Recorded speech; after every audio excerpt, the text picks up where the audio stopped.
Morning guys. Today is April 14, Sunday. Ayan. Kasama ko si ate. Ay hindi, sinama pala ako ni ate.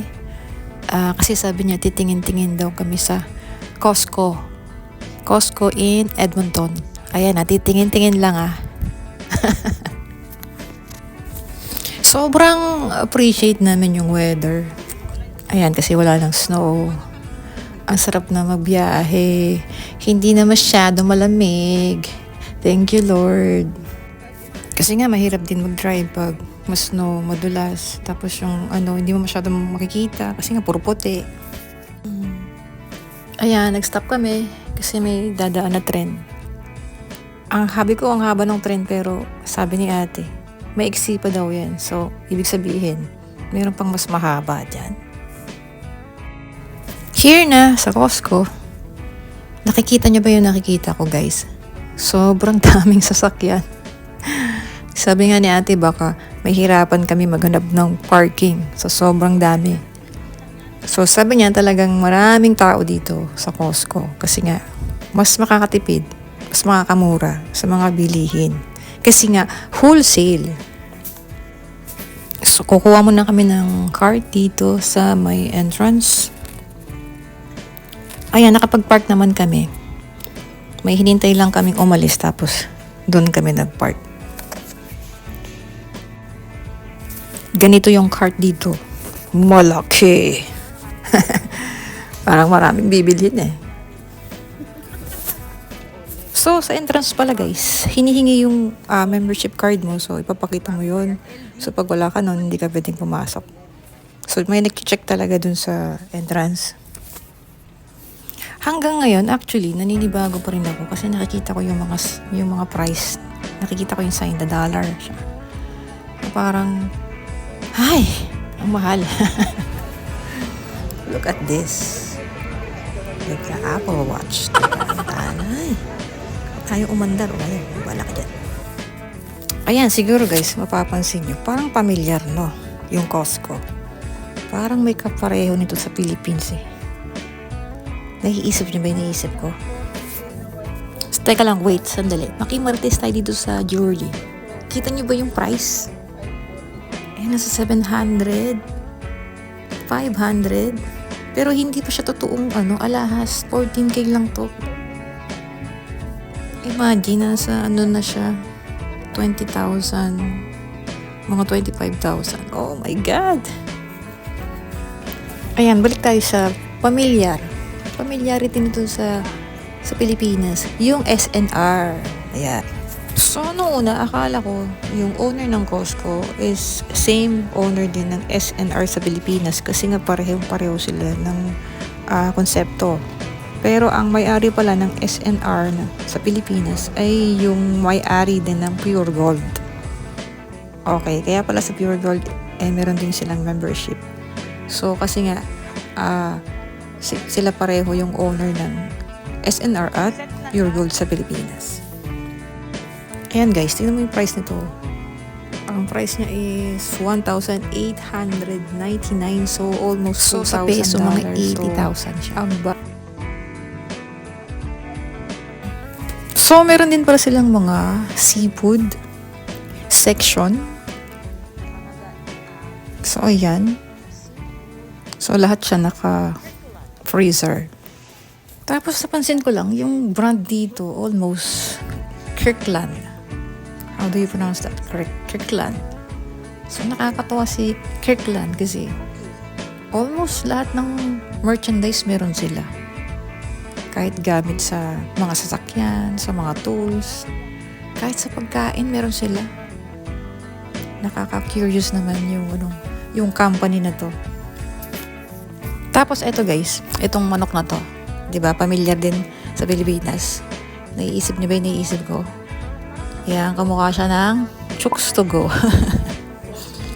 Parang ginaya dito ng Philippines yung yung pati packaging, 'di ba? Parang Chooks to Go. Oh, 'di ba? Look at the price, 'di ba? Mura lang. Compare sa iba kasi nga may membership card ka. So, mayroon siyang discount mamaya. Pag-usapan natin yung discount at yung two types of membership. Ang galing nila mag-packaging dito kasi na-maintain nila yung parang freshness. Sa atin kasi parang hindi gano'n. So, kaya parang fresh na fresh pa yung mga ano.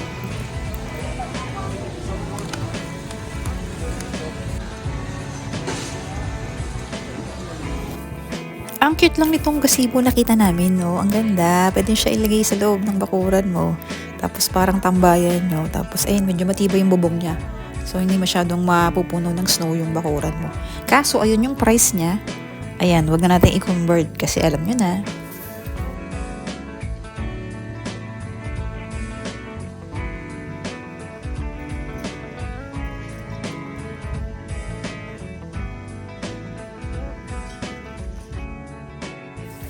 At syempre, ang favorite ng bayan, ang pre-taste ng Costco. Ito bali, pangatlong na namin tong pre-taste. So, bawat kanto meron. So, nabusog na nga akong kakatikim. Sa bawat, meron silang pre-taste. So, ito pa, tumagdag pa to. So, ayan, no. Hindi ko na alam kung saan ilalagay yung yung mga kinakain ko. Dito guys, sa egg storage, no, dito napansin ko yung kanilang temperature ay malamig. Siguro para mas ma-maintain yung freshness ng mga egg nila. Tapos dito, napalingon talaga ako kung anong product to eh. Kaya natignan namin kung ano siya. Akala ko baboy or baka, pero ano pala siya ay lamb. So, ayan. So, $11 per kilo siya.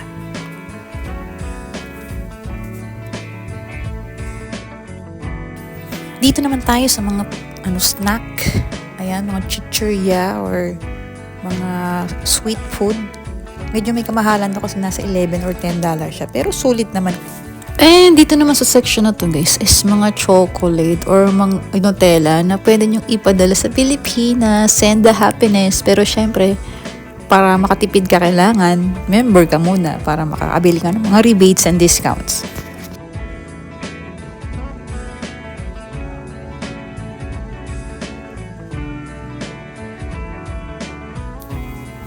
Oh, yan, 'di ba? Sabi namin titingin-tingin lang kami.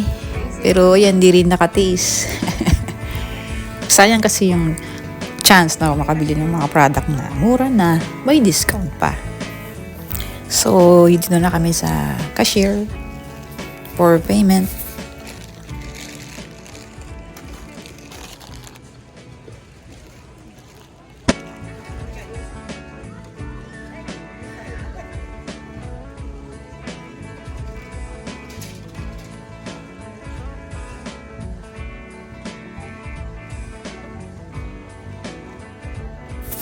At ito, pauwi na sana kami, pero napansin namin yung mga tao na nakapila dun sa bilihan ng pizza. Ang laki ng pizza, guys. Pero mura lang siya kasi nasa $12 lang siya. And sobrang laki na niya for 6 pieces or 8 pieces na yata siya. For the whole family. Kaya, kaso nagdalawang isip kami kasi ang haba nga ng pila. $12.99. So, ayan. So, ang buong pizza na yan. Tapos, bumili rin kami ng hotdog and drinks. Ayan, ilalagay mo dito yung order mo and then you get your number and you wait for your turn to call. Ayan, laki ng pizza.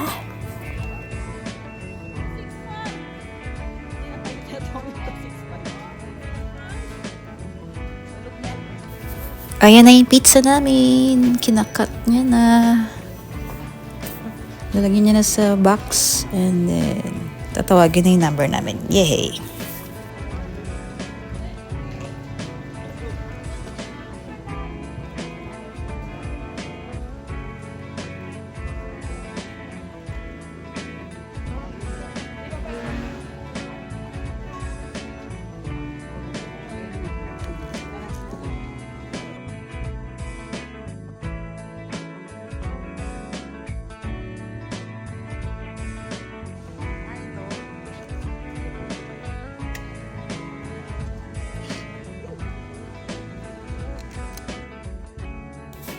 So, ito guys yung kanilang membership section. So, dito po kayo magpo-process ng inyong membership card.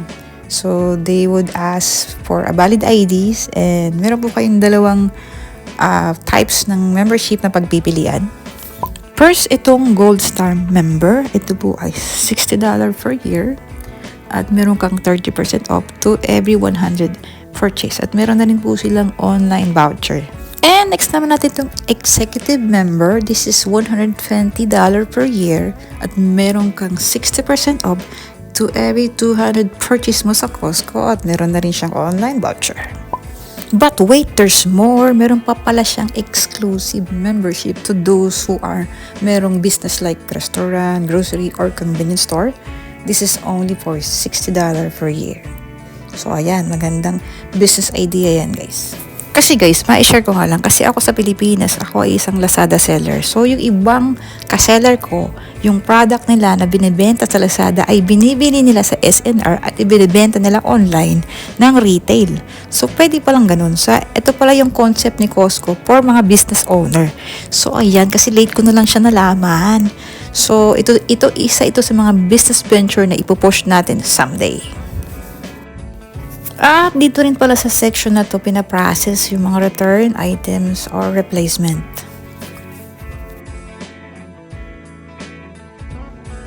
And sa paglabas guys, chinecheck pa rin yung resibo dito. Kaya make sure na hindi mawawala yung resibo nyo for inspection.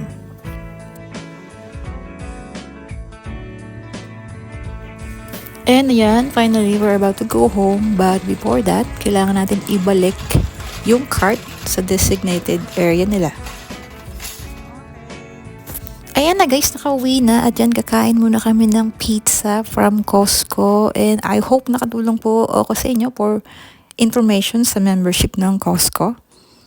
And thank you for reaching this far and see you to my next vlog.